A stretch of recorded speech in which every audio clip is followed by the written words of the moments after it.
یہ جو فیصلہ محفوظ ہوا ہے اس پہ تو چلیں ہم آج دن کو بھی آپ سے بات کرتے رہے، مگر یہ جو آپ نے ایک پٹیشن کہہ لیں درخواست ڈالی ہے اور بڑی جسٹیفیبلی یعنی یہ جو باتیں ہوئیں جلسے میں جو موضوع بنے ہمارے معزز جج صاحبان، تو آپ کیا سمجھتے ہیں کہ یوں لگتا ہے کہ جیسے اب کوئی ریڈ لائنز اس حوالے سے کراس ہونا معمول کی بات بن گئی ہے، یا آپ سمجھتے ہیں اس پہ کوئی ایکشن ہوگا؟ جناب خان صاحب۔ بسم اللہ الرحمن الرحیم۔ میں نے درخواست تو نہیں ڈالی ہے، بلکہ میں نے ایک خط لکھا ہے معزز چیف جسٹس پاکستان کو کہ جو عدالتیں ہیں وہ ان کا وقار جو ہے وہ کسی طور پر مجروح نہیں ہونا چاہیے، اور ظاہر ہے کہ اگر کوئی شخص اس کے وقار کو مجروح کرتا ہے تو کانسٹیٹیوشن کیٹیگوریکلی کہتا ہے کہ آپ ان کو پنش کریں۔ یہاں پر میں نے صرف اور صرف وہ مختلف چیزیں لکھی ہیں کہ جو کہ قانون کے دائرے میں آتی ہیں اور جو کانسٹیٹیوشن جو کہتا ہے۔ اب ظاہر ہے کہ یہ پورا کا پورا ان پہ انحصار ہوتا ہے چیف جسٹس کے اوپر کہ وہ ایکشن لے یا نہ لے، مگر میرا اپنا مدعا یہ ہے کہ وہ ان کو ایکشن لینا چاہیے،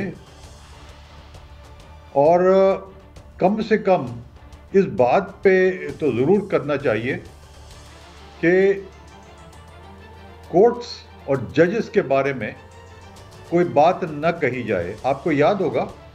کہ جب ہمارے معزز جج قاضی صاحب کے خلاف کیس چل رہا تھا تو یہ بات آئی سامنے کہ ان کے پاس یہ انفارمیشن جو آئی ہے وہ کہاں سے آئی ہے، اور کورٹ نے یہ کہا کہ آپ انفارمیشن اگر کوئی غلط طریقے سے لاتے ہیں تو اس کو ہم دیکھ ہی نہیں سکتے ہیں۔ جب محترمہ نے بات کی اور ویڈیو لیک کی بات کی یا آڈیو لیک کی بات کی تو یہ وہی اس میں آ جاتا ہے کہ آپ اس قسم کی باتیں پبلک میں نہیں کر سکتے ہیں جب تک کہ آپ کے پاس ثبوت نہ ہو اس چیز کا۔ محض آڈیو لیک سے آپ کچھ حاصل نہیں کر سکتے اور نہ کرنا چاہیے۔ یہ سب باتیں ہیں جو کہ ہے، اور میرے خیال میں اب تو یہ ایک وتیرہ ہو گیا ہے کہ کل بھی ان ججز کے کندھے پہ سوار ہو کر بات کہی گئی ہے جو کہ وہ بھی مناسب نہیں ہے۔ میرے خیال میں اس کے اندر تو اس کو روکنا پڑے گا، اگر روکا نہیں جائے تو شاید پھر یہ کبھی بھی نہیں رک سکے گا۔ خان صاحب ایک سوال اور میرے ذہن میں آتا ہے کہ یہ بات کر کے یہ تیسرا دور ہے ان انٹرپٹڈ، تو انسٹیڈ آف کہ انسٹیٹیوشن اسٹرینگتھن ہوتے ان کی عزت بڑھتی، ہم نے ان کا عجیب ہی اشر کر ڈالا۔ کیا ڈو یو ایگری ود می؟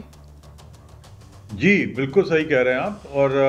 جب انسٹیٹیوشنز کے خلاف اس قسم کی باتیں کی جائیں تو ظاہر ہے کہ پبلک میں اس کا بڑا نیگیٹو امپیکٹ ہوتا ہے، اور ان کے وقار اوپر ہونے کی بجائے وہ گرتا چلا جاتا ہے۔ کوشش یہ کرنی چاہیے کہ اپنا وقار کو بلند رکھیں، اور ایسی چیزوں کو جس کی وجہ سے وہ اس میں کمی واقع ہوتی ہے اس کو روکا جائے۔ اچھا خان صاحب، یہ آپ نے تو کہہ دیا، میں اس بات کو ختم کر کے دوسرے موضوع پہ آتا ہوں کہ ڈسکریشن تو چیف جسٹس صاحب کی ہے یا ان معزز جج صاحبان کی ہے جنہیں اس انداز سے موضوع بحث بنایا گیا جو کہ نہیں بنایا جانا چاہیے تھا، تو وہ اپنی یعنی ریسٹرینٹ بھی شو کر سکتے ہیں یا اس میں کوئی سزا کا عنصر بھی شامل ہو سکتا ہے؟ دیکھیے، ریسٹرینٹ ہوتا ہے اس وقت کہ جب محض ایک انڈیویجول جو ہے وہ اس میں انوالو ہو جائے، مگر جب آپ ایک جنرالٹی کے ساتھ بات کرتے ہیں، چاہے اس کے اندر ایک جج کو شامل کریں یا دو جج کو شامل کریں، مگر جب یہ انٹینشن یہ ہو کہ کورٹ کو کسی نہ کسی طریقے سے اس کے اوپر ایک ریسٹرینٹ کرایا جائے، ان کو دھمکایا جائے یہ کہہ کر کہ یہ دو تو ہیں اوروں کا بھی ہے، تو اس صورت میں میرا خیال ہے کہ اس میں ریسٹرینٹ ہونا چاہیے اور اس کے اندر تو سزا ہونی چاہیے، مگر اب ظاہر ہے کہ یہ ثوابدید ہے چیف جسٹس کا اور ججز کا، ان کی اب مرضی ہے کہ وہ پروسیڈ کریں یا نہ کریں، اور یہی میں نے لکھا کہ یہ آپ کی مرضی ہے کہ آپ پروسیڈ کریں یا نہ کریں۔ خان صاحب ایک اور بات کہ یہ ہر ظاہر ہے جو بھی ڈسپیوٹڈ میٹر ہو اس میں دو فریقین تو ہوتے ہیں، تو اگر اس کو اس طرح سے اوور سائٹ کرتے ہیں ہم، یا ہم بڑی ایک میگنانیمٹی دکھاتے ہیں، تو کل کیا کوئی اور بھی اس کو پریسیڈنٹ سمجھ کے اپنے خلاف آنے والے فیصلے یا متوقع فیصلے جو وہ سمجھ رہا ہو کہ میرے خلاف آ رہا ہے، اس پہ پھر وہ اس کو پریسیڈنٹ بھی بنا سکتا ہے؟ جی بالکل بالکل یہ ہو سکتا ہے، اگر یہ اس کو چھوڑ دیا جائے ان چیزوں کو، تو دوسرا شخص بھی کہہ سکتا ہے کہ آپ نے ان کو چھوڑ دیا تو آپ نے مجھے کیوں پکڑ رہے ہیں، تو یہ باتیں ہو سکتی ہیں۔ اب یہ ریسنٹلی ابھی آج ہی کوئی کسی کی وہ آ رہی تھی، اسی لیٹر کے اوپر ذکر آ رہا تھا، تو کہا کہ جی عمران خان کو نے ایک جج کو یہ کہا تھا کہ ان کے خلاف کارروائی کی جائے گی، تو اس سے تو معافی منگوائی ہے، تو یہ ان کا کیا کوئی خاص وہ ہے جو ان کے خلاف ایکشن نہ لیا ہے؟ یہ اوپن ٹی وی پہ بات چیت شروع ہو گئی اب تو۔ اچھا خان صاحب ابھی ہمیں جوائن بھی کر لیا ہے ہمارے عارف حمید بھٹی صاحب نے، تھینک یو ویری مچ بھٹی صاحب۔ خان صاحب انور منصور خان صاحب ہمارے ساتھ ہیں، میں ایک سر کے پھر آپ کی طرف آؤں گا، آپ پوچھیے گا مزید باتیں۔ خان صاحب صبح 11 بجے فیصلہ آنا ہے اور ٹائم کچھ لے رہی ہے فاضل عدالت، تو کوئی کیا مخمصہ ہے، کوئی ایشو ہے in the wake of all those things and being جو کہیں گئیں جلسوں میں بھی، اور یہ اشارے بھی کیے گئے ٹویٹس میں کہ ہم شاید یہ فیصلہ نہ مانیں، تو کیا ایسی ایک انٹوورڈ سچویشن ہو سکتی ہے؟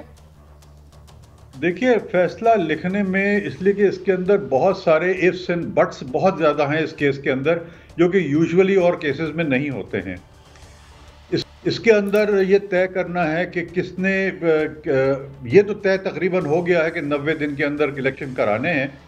مگر یہ طے کرنا ہے کہ ڈیٹ کس نے دینی ہے، کس کے پاس یہ اختیار ہے، اور اگر اختیار نہیں استعمال کیا تو اس کا ایفیکٹ کیا ہے۔ یہ مختلف چیزیں ہیں جو کہ آپس میں بیٹھ کے طے کر کے اور پھر انہوں کو ایک ججمنٹ دینا ہے۔ ہو سکتا ہے کہ اس میں ڈسینٹنگ ویوز بھی آئیں، اور یہ بہت اچھی بات ہوتی ہے کہ اگر ڈسینٹنگ ویوز آتے ہیں، بیکاز مختلف ویوز پھر ہمیں پتہ چل جاتے ہیں۔ اب یہ کیا ہوگا اس کے اندر، ظاہر ہے کہ وہ